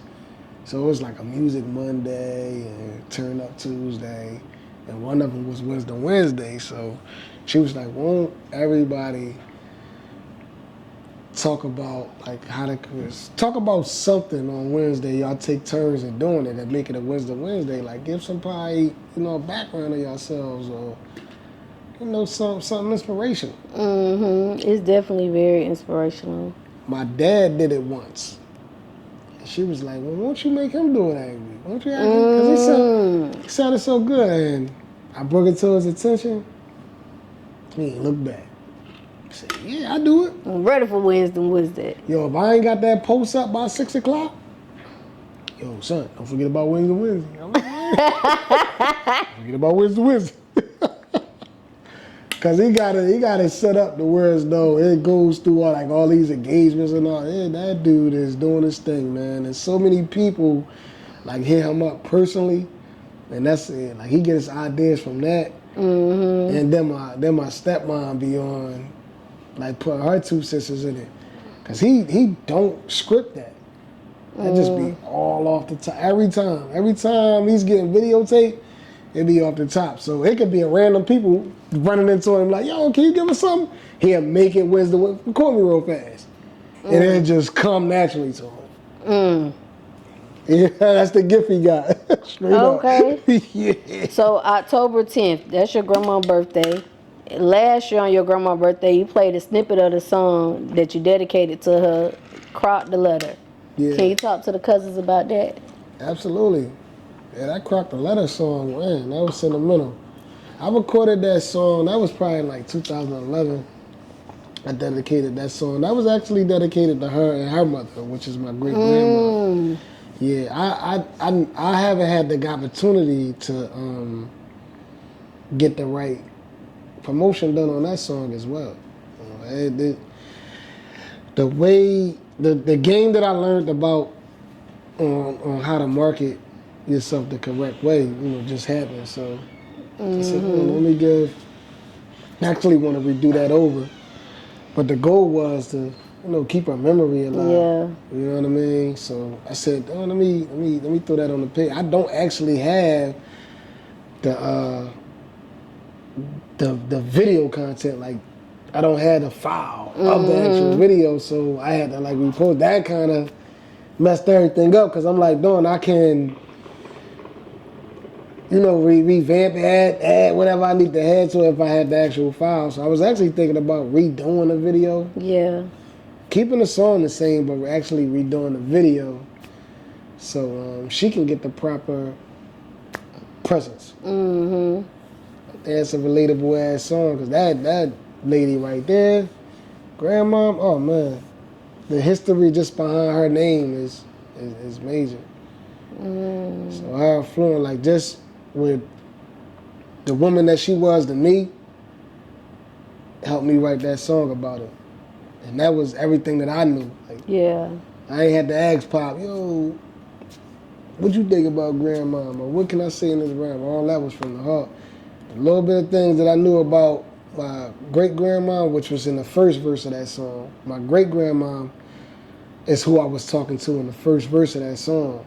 And that information came from what I experienced and what my grandma told me. And then, the second and third verses from my grandma. Well, I think it's only 2 verses to it. So the whole second verse is from my grandma. Everything that I witnessed, that I seen, that I know. Yeah. Powerful woman. Powerful woman. How do you find balance with being a father? You an entrepreneur. You an artist. Are you still married? Yep. Married. You a husband. How you find balance with all that stuff? They help me. They I got a great support system. So they I'm able, and thank God that my kids ain't small like little babies, to where I have to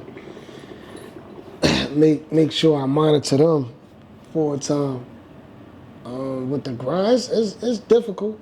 I do a lot of my creativity on the go. Like while I'm on the go, I put my creativity together, and then when I'm able to have that time, once I wind down home, I come up with plans and put things together to be able to share.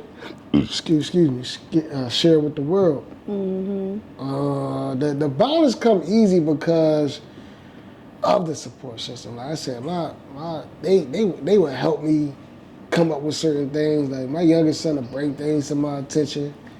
I'm able to, how you like this? Made for the women, because I'm in representation. I'm doing my women empowerment thing with the Black Queens Project. So I'll let her hear certain things first, and she okay, I'll be like, all right, bet. She actually helped me write some of the rhymes for my shared experience, because I'm gonna have a Black Queen project that's the healthy part of the relationships and the problems, and then it's going to be a shared experience. And I'm giving y'all something heavy, because I'm on Cuzn City. The shared experience project that I have done already is going to come later on, and that's the toxic part of the relationship, and it goes for both people. It goes for the man and woman. The toxic part. So she actually helped me with both projects, the Black Queens, the positive and the negative. Yeah. You know what I mean? And a lot of my music comes exactly from that. Not only is my wife helping me with a shared experience, she helped me think for other people. Because it's a lot of my music that I'm in representation for the people that's silent. Right. You know what I mean? That, damn, he hit it on the nose. You know what I mean? That's me. That's me. So that creative, that support system that I have helps with the creative part. You know what I mean? Like even with them, they want to know where my mindset at. You know, where you was at with this? It helped with the interviews. Like that's freaking guy hosts all the interviews. You know, and he's constantly in my head. Yeah. I want to know where you at. Which one? Tone. Oh, okay. That's the one that want that 100 million cousin. I'm taking that. You know what I mean? Okay. But so the support system, real, they actually help me keep that balance on being relatable. yeah. You have to be able to touch your people in a lot of different ways. Yeah. So I gotta get a support system the credit for that. Okay. Shout out to the support Yes, system. Lord. Yes, Lord. So you've been dropping music back to back like every 2 months since like October. What made you want to do like dropping your singles it looked like every 2 months to me that you dropping a single like versus doing a whole body of work. Every month. I mean, it really came from like I was mentioning earlier, the level of the understanding the business part, because you know a lot of the business part I understand and dived in more from the networking. So once I have a knowledge like damn, you know, 99% of this business is networking. Once I realized that, I was able to do a re-release, because Black Ownership, believe it or not, that album was released in 2003.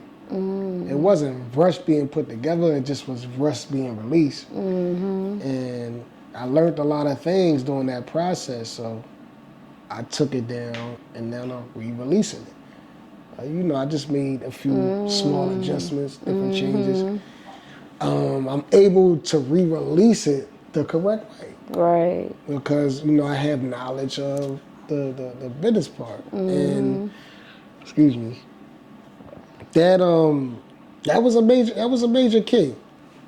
So now it will have its correct presence.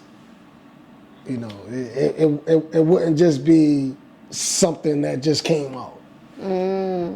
It will be acknowledgeable. It will be, you know, oh, I heard about that. You know what I mean? From somebody. It will be this. It will be connecting with my kings and queens on different platforms. You know, it will be like not only enjoying ourselves at these different events, but they actually know what's going on with me as well. So this is important. It's important to be relevant with being active with a connection, not just, damn, let me hit Cousin Tia. Can you put this on your podcast? Do a DM. You know what I mean? Yeah. Or sending a text message. Yo, can you share this link? Yeah. You know, that presence, like being in person, is very important. So that's why it's important to perform. It's important to go on these different outlets to share what you got going on.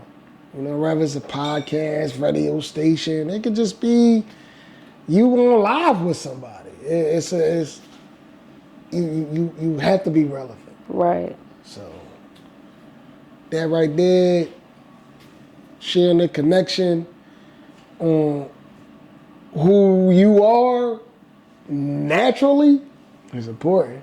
Okay. It's very important. Truth just dropped today. Yes, Lord.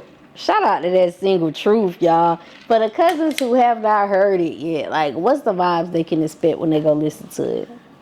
Be prepared to hear what I face, because there's a lot of truth that I didn't want to hear, and that came from a place of a little bit of the times when I was immature. I didn't want to hear the truth, but after I thought about it, no, let me check myself. Nah, I'm glad they told me.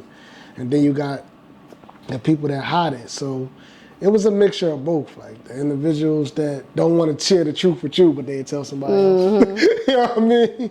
Yo, Cousin T, I don't know why the hell she asked me that question. How are you talking to her? You know what I mean? Yeah. So a lot like that came from like, it wasn't even no deep place. It was mild, but it made sense. And it's the title of the song, Cuz, is the song.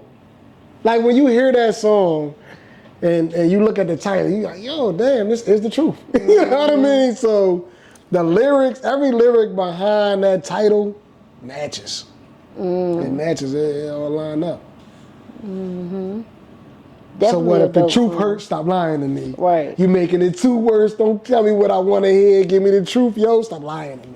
Like, Yeah. that's Basically, stop lying. Give the truth. So look, we about to do Help Me Understand These Lyrics. We gonna go over some of your lyrics. You just help the cousins understand All what right. you was talking about or what you was going through. Okay. All right, so we about to get in there. Help Me Understand These Lyrics. The first song I want to start off with is Truth. Okay. Of course, because it just dropped, so we got to go over Truth. Yeah. Okay, so on that song you say, you making 2 words, don't tell me what I don't want to hear, give me the truth first, stop lying to me, skills always need work.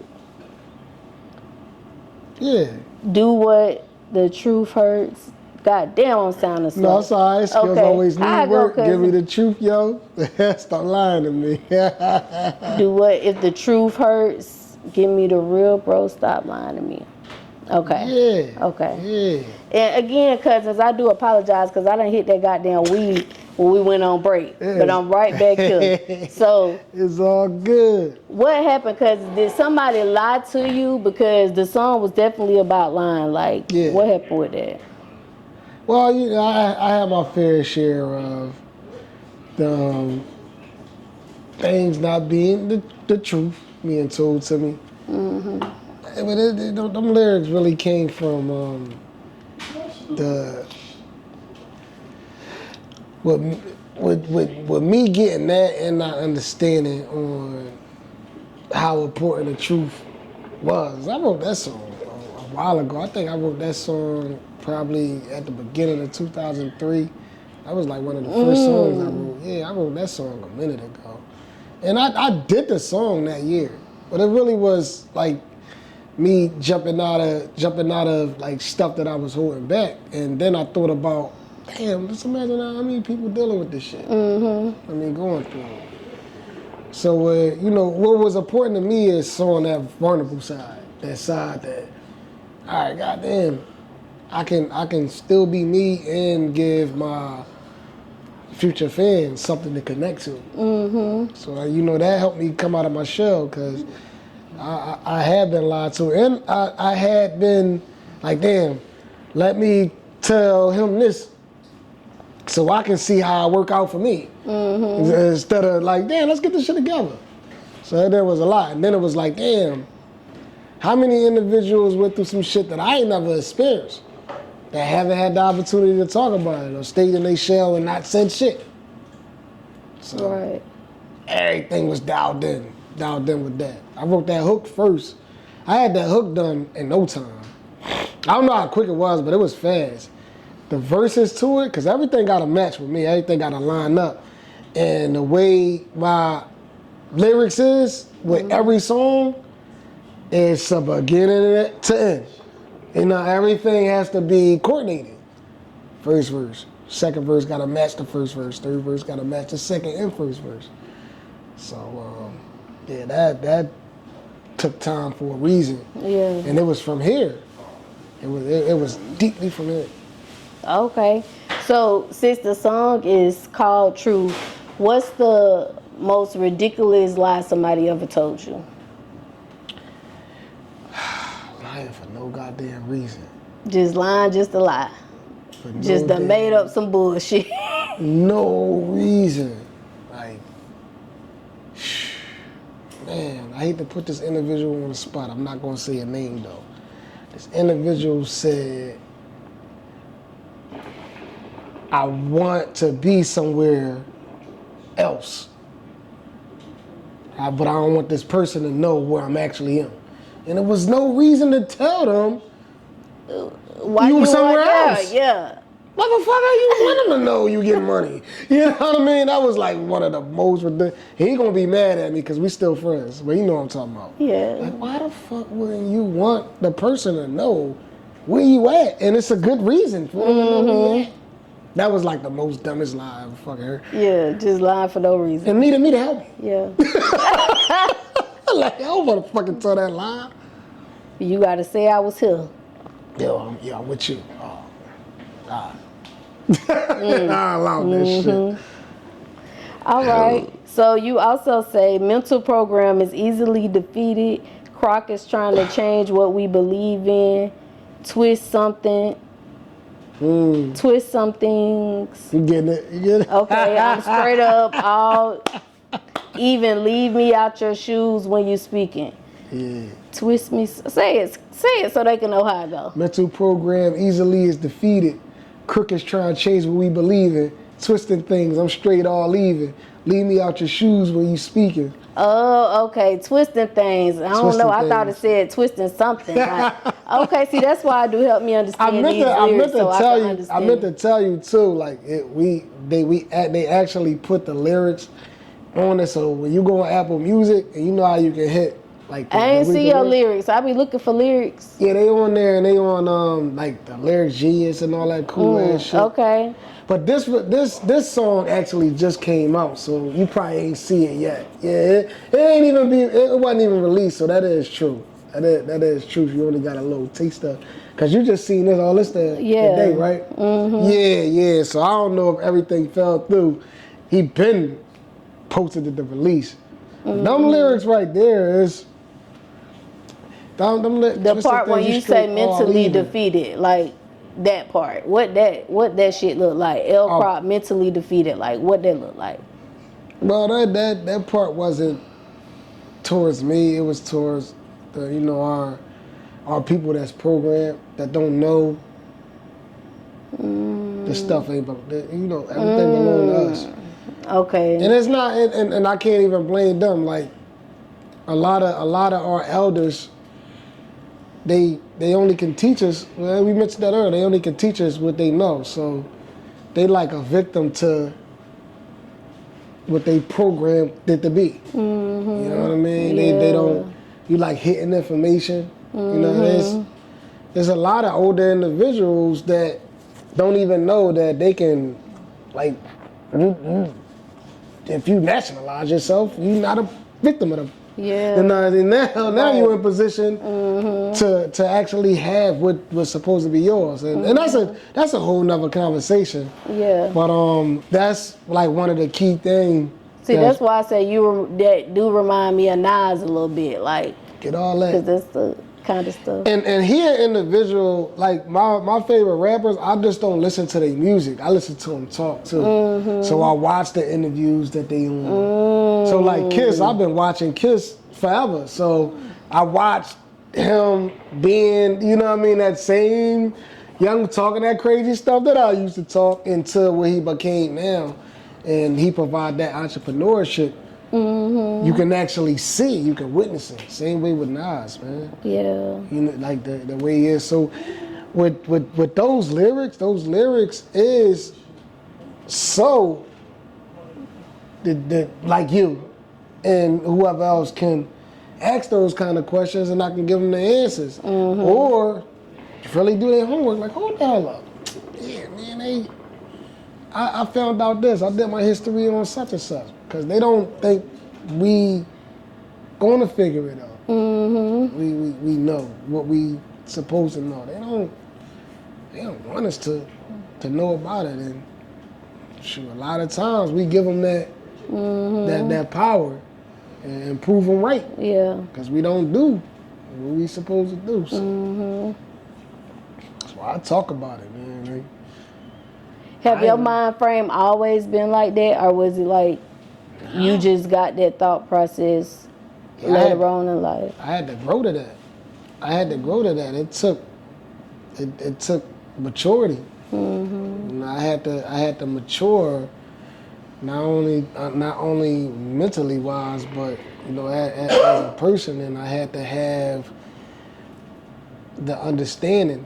Because if you maturing and you ain't understanding, you ain't able to capitalize what you want to talk about. Capitalize on what you want to talk about, or be that voice to. All right, damn, I can hear whatever, but I'm gonna say what I need to say. You know what I mean? And I'm gonna tell you if I disagree or not. Yeah. All that come with maturity and doing your homework. You know what I mean? So once I did my homework, all my research, and I got the right mentality to address it, I ain't hesitating. And it's a lot of hidden information, man. It's a lot of hidden information. Yeah. Like, I refuse, like, if I found anybody, you know what I mean? So I refuse to like gatekeep on that. Yeah. That's Even when you think about the Bible, and it be like, not trying to get too deep, but when it be like, I once was blind, but now I see. Yeah. Like, you know what I'm saying? on, When you start to get awakened to certain things, that shit really means something, because it's like, dang, you know what I'm saying? Absolutely. Yeah. You right about that. Let's talk about Better With Time. So on that song, you say, still shining when them dark clouds is rain, still resting when them nightmares is pain. Yeah. Do you be having nightmares? No, it's just and I don't have like negative nightmares towards those like doubt or anything like that. I have bad dreams.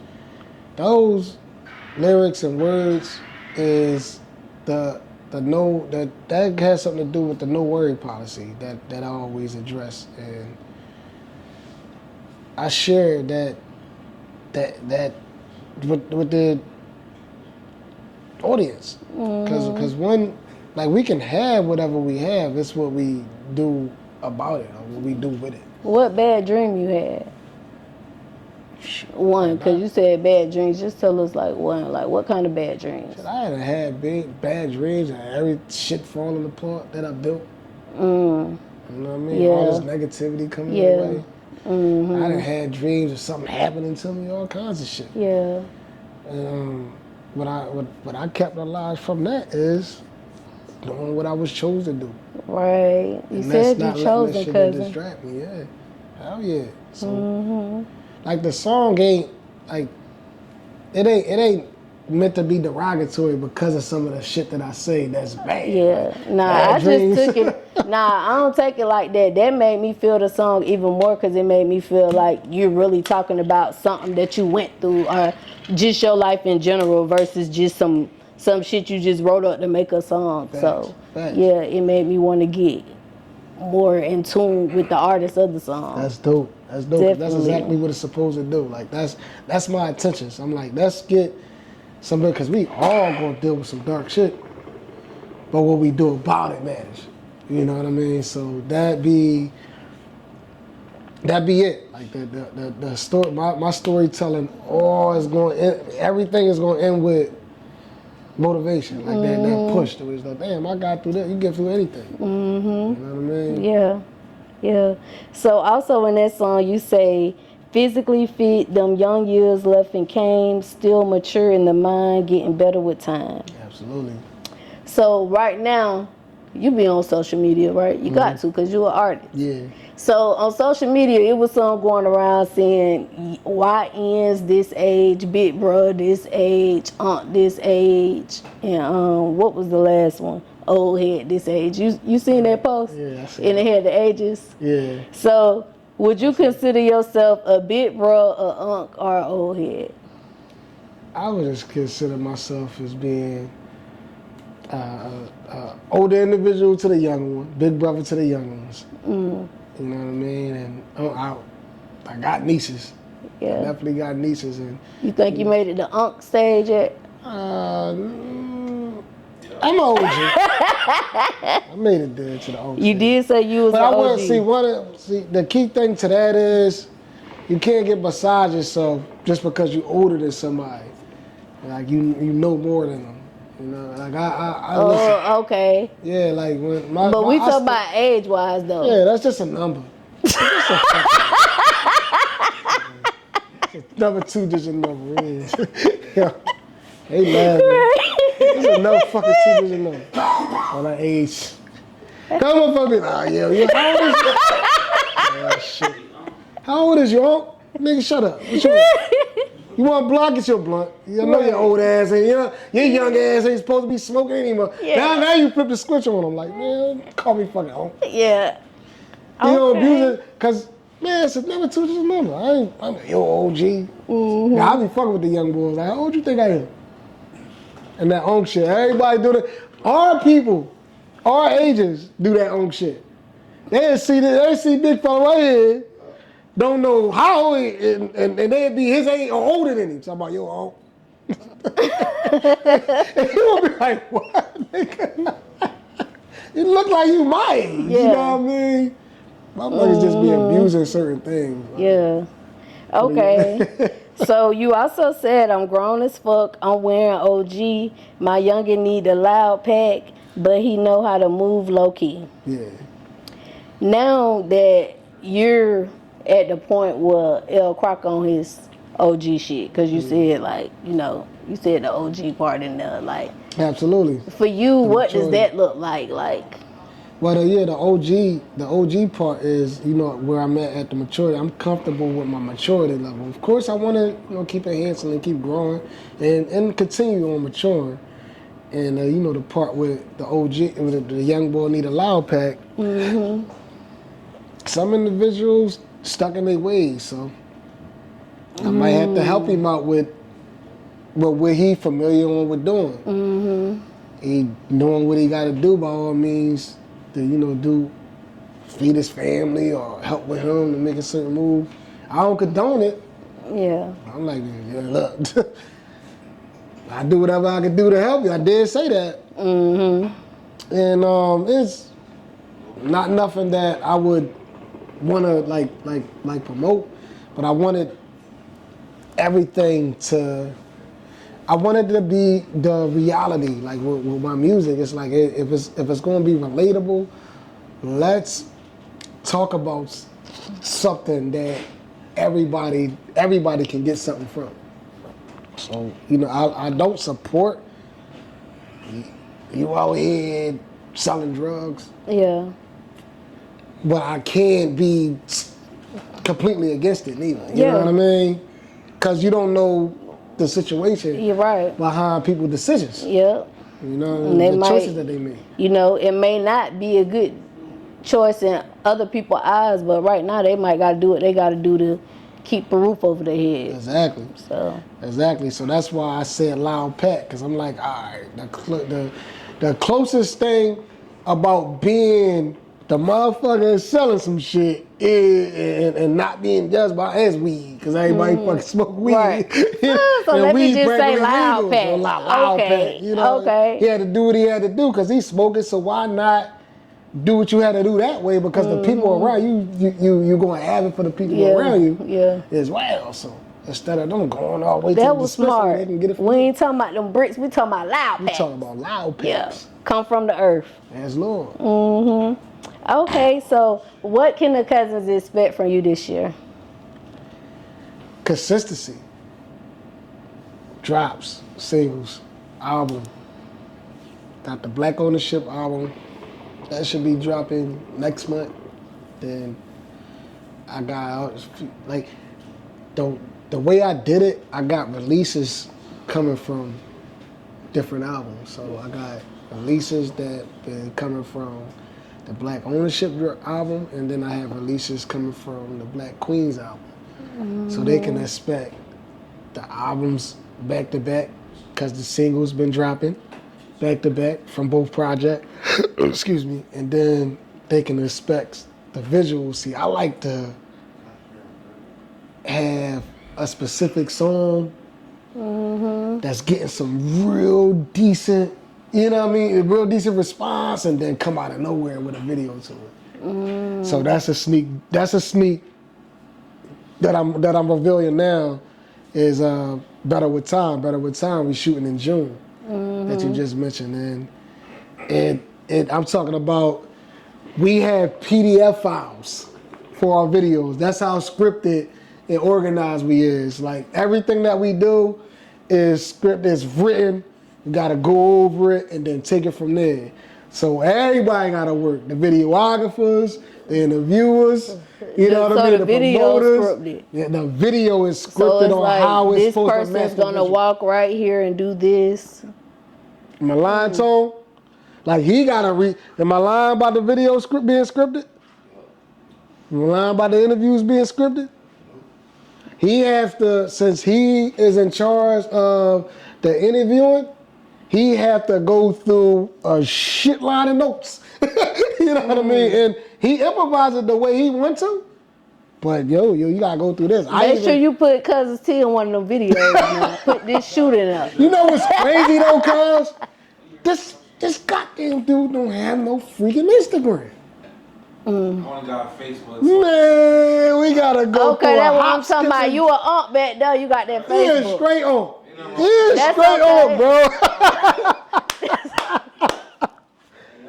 But no, Ain't nothing wrong with everything has to be like well detailed, because on how we put, now we got the right people in position to say it has to be marketable.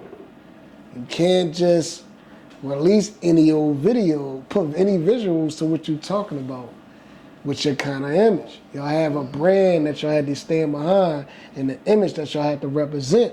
So the visuals have to match what you're talking about. So everything get typed up. Let's go with that. From researching and listening. So that's what's important. It's very important to us on grabbing our fans. Like, when I tell you we serious about that connection, everything that we do, it matters. Like the way we talk, we even have practices. We sit down and they would practice. Yo, come on, let's practice real quick. You know what I mean? For stuff like this. You know, we want to be prepared, ready, professional, and connect with our people with everything we do. I don't care how much fun we having. You know, the seriousness behind it matters. You know what I mean? Oh, they seriously having fun. Laughing, joking, oh, they was for real though. You know what I mean? You can still get that connection and that vibe from us. Yeah. You know what I mean? It's important. Do you want to tap into any other parts of the industry? Yeah, man. I would love to like put a twist into this Baltimore club music, cause I told one of our producers, our in-house producers, to make me like one of them Baltimore club beats.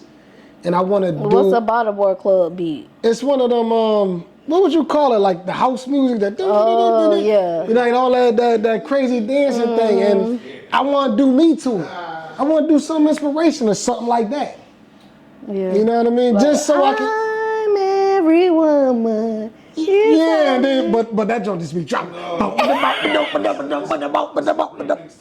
And they put a remix to it. Okay. Like you know that, honey, you man, Yeah. stuff like They be that. playing it when I go to Trenton. They remixed it. Yeah, but it's heavy out Jersey. But what they do when they put an extra twist to that, it's similar, but it got more creative. And that's something that I want to do like with the kind of music that we making now. Yeah. To that, because I can still be me on those kind of records. So we gonna challenge it. We gonna test the waves on it. Okay. Now this question, and then we got one more question and we done. I asked everybody this question. Yeah, What's take one it. thing you want the world to know about you? That I'm gonna be around forever. I'm gonna touch your souls, and I want to give you something that you can remember forever.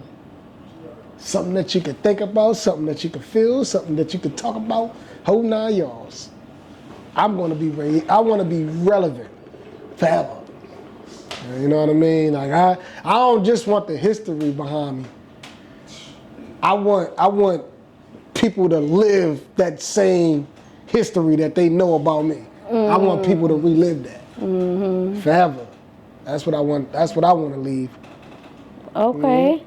Question of the night. Outside yourself, who is your favorite and your least favorite artist right now? Mainstream. Damn. She gonna say least favorite artist. Yeah, say that. I said favorite too. Oh my goodness. See, there's some shit he gonna laugh about. We were just talking about this, me and big fella. Like one of my favorite artists, I keep it old school, and he can be damn near 60-year-old still rapping. Like one of my favorite lyricists is Jada Kiss all the time.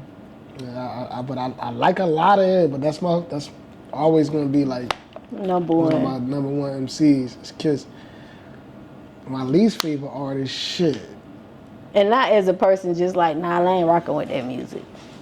Oh man, I don't know who I can say a least favorite artist is right now. Oh shit! Why the fuck you just do that? Yeah, I don't know. I don't have no least favorite, cause I listen to all kind of music, but it might not be a song that I listen to that What's I your like. least favorite music? Cause we ain't gonna get that artist about you, so let's just go on and switch it up. My least That might be least easier. favorite genre of Yeah. music. I wanna say the freaking, maybe it might be the blues. Blues? Why blues? It might be the blues because I'm sad all the time when I listen to the blues, and I don't like being sad every time I listen to music. I'm all right with being sad sometimes, but I don't like being sad every time I listen to music. So yeah, the blues, okay. they keep you down. I never heard a blues song that ignited something or that help you heal from something. Yeah. I'm always thinking about heartbreaks and stuff that never even happened to me. And that's not to say that I don't like the music. It's just every time I hear it, I feel the same way. Yeah. Okay. Yeah, artist then. Who your least favorite artist? Start looking at the wall.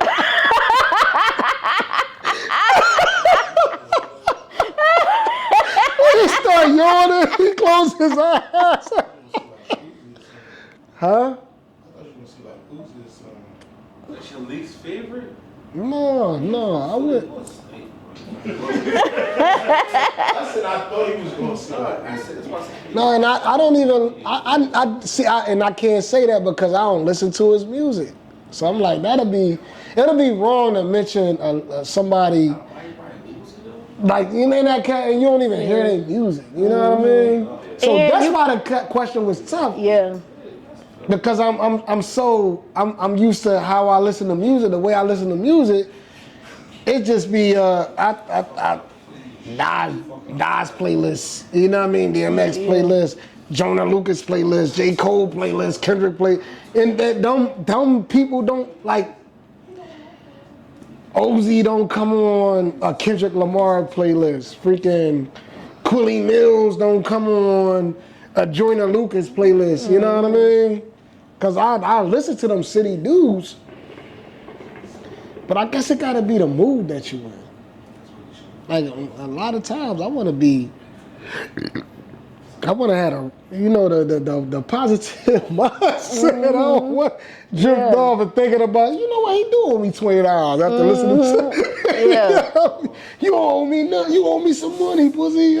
Like, I be cautious on. Because songs do set the mood. Yo, like a mug, you get the thing, especially like when if I listen to music after having an argument with my wife, I listen to some positive shit. Yeah. I don't want to go listening to some breakup shit. Right. That shit mess around and be like, you know what, bitch? You know what I mean? Like, Right. out of nowhere, some unordinary concept that make you just go the hell off for no reason. And it could have been prevented. So Yeah. that's my go-to always is I want it to be positive, but it got to be close to it. I don't think it's no. I wouldn't have a. So do you listen artist. to like outside of like Nas and like positive conscious rappers? Yeah, hell yeah. I know rap like a lot of times when I'm doing like my package deliveries and all that, I will go and You do package delivery? Yeah, You got yeah. a courier service? No, I be doing VO. What's VO? VO is like Amazon. You go to a warehouse to pick up packages. They got VO everywhere? I don't know if it's everywhere. I know it's definitely in Philly and Jersey.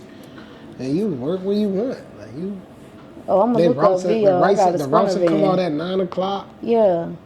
Choose your route. You just gotta know how to read a map so you can see where the route at, and you choose it. You go pick the packages up from the warehouse. Boom, way on your way. Okay. And I utilize that time when I do that. I utilize that time to listen to the up and coming artists. Okay, so before we get up out of here, L Crock, let the cousins know where they can find you at. Oh man, y'all can find me on Instagram at l.crock.official. Follow the company page at get.right.entertainment. It's gonna be, if not the same content, it's gonna be a lot of L Crock content on both pages. And on the YouTube channel, L Crock, Get Right Entertainment, that's the YouTube channel. Tap in, man. Tap in. We on all the streaming services, any streaming services that you use, we on there. We on there. It was great. It's a great opportunity. Thank you for pulling up. I thank you for appreciate pulling up. Look, the cousins appreciate you too. And cousins, I just want to say thank y'all for tapping in every week. I appreciate y'all. I love y'all. For the new people, make sure y'all should subscribe. Cousins, make sure y'all like, make sure y'all share. Make sure y'all tell somebody else to subscribe. Yes, so Lord. we can continue bringing y'all this good information every week. Yeah. Until next time, cousins. Bye. Salute. Yo, this your boy L Crock.